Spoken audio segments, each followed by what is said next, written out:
مجھے صلاح الدین یاد آیا اور میں بہت رویا. وہ بھی کسی ماں کا جنم ہوا تھا. اس کے زمانے میں کرک، ایک ہمارے پاکستان میں کرک ہے، ایک اردن میں کرک ہے. اونچی پہاڑی پر وہ شہر ہے، بڑا دشوار قلعہ ہے.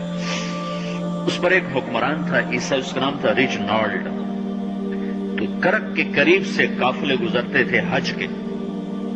تو اس نے ایک دفعہ حاجیوں کے قافلے پہ حملہ کیا اور کہنے لگا بلاؤ اپنے محمد کو تمہاری مدد کر، اور سارے حاجیوں کو تعطیل کر دیا.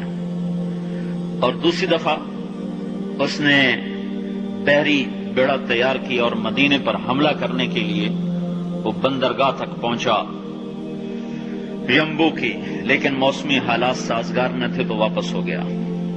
تو حطین کی لڑائی ہوئی ہے فلسطین میں، جس میں سارا یورپ اپنی طاقت کے ساتھ میدان میں اترا تھا، اور ادھر تنہا صلاح الدین ایوبی رحمت اللہ علیہ اکیلا اس لشکر سے ٹکرایا تھا. اور انہیں اس میں ساری رومن امپائر کو شکست ہوئی تھی. تو بڑے بڑے بادشاہ اس میں گرفتار ہوئے. تو اس میں ریجنالڈ بھی گرفتار ہو کے آیا. تو کوئی 12 بادشاہ تھے ریاستوں کے جو سامنے اس کے پیش کیے گئے. تو پیاس کی شدت سے سب کا برا حال تھا. تو صلاح الدین نے سب کو پانی پیش کیا، ریجنالڈ کو نہیں پیش کیا. تو یروشلم کا جو بادشاہ تھا ہمفرے، اس نے اپنا پانی بچا کے اس کو دیا.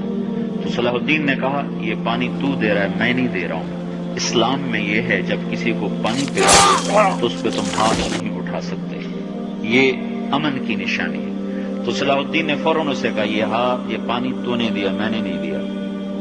تو پھر انہوں نے ریجنالڈ کو اسلام کی دعوت دی کہ تو مسلمان ہو جا، میں تجھے دعوت دیتا ہوں. اس نے انکار کر دیا، کہا میں نہیں ہوتا.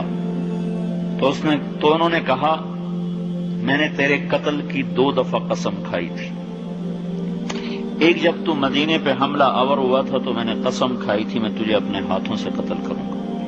اور دوسری دفعہ جب تم نے حاجیوں پہ حملہ کر کے کہا تھا بلاؤ محمد کو، تو میں نے قسم کھائی تھی کہ مجھے اللہ نے موقع دیا تو میں اپنے ہاتھ سے تیری گردن اڑاؤں گا. آج محمد کا ادنا غلام